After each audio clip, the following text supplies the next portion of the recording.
Enfin, comprendre un petit peu lorsque notre perception du monde a évolué vers quelque chose de libérateur, de bienveillant, d'amour universel, eh bien comprendre un petit peu globalement, de façon très simplifiée, comment on fonctionne.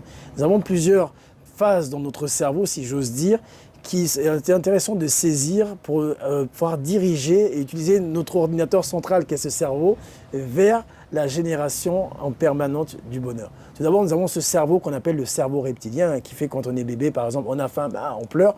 Aujourd'hui, nous vivons en société que nous avons fait évoluer et ces réactions impulsives ne sont peut-être pas forcément adaptées à l'environnement et aux situations que nous vivons la plupart du temps. Il faut donc essayer de dépasser cela, mais comprendre à quoi ça sert et comprendre ce qui est essentiel dedans. Nous avons un tas d'hormones qui nous mettent dans des états différents. Il y en a plusieurs dizaines, mais il y en a 14 qu'on utilise principalement, dont 4 essentiels pour le bonheur, qui sont l'ocytocine, la dopamine, la sérotonine et les endorphines. En fait, donc vous allez me dire, mais la méditation, on ne peut pas la pratiquer tous les jours. Donc comment être dans une attitude du bonheur? Effectivement, il y a des choses à faire.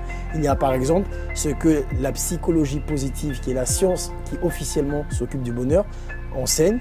Et selon les dizaines, voire les centaines d'études faites sur le bonheur depuis quelques décennies, la psychologie positive a pu regrouper 5 éléments qu'on retrouve de façon commune chez les gens heureux.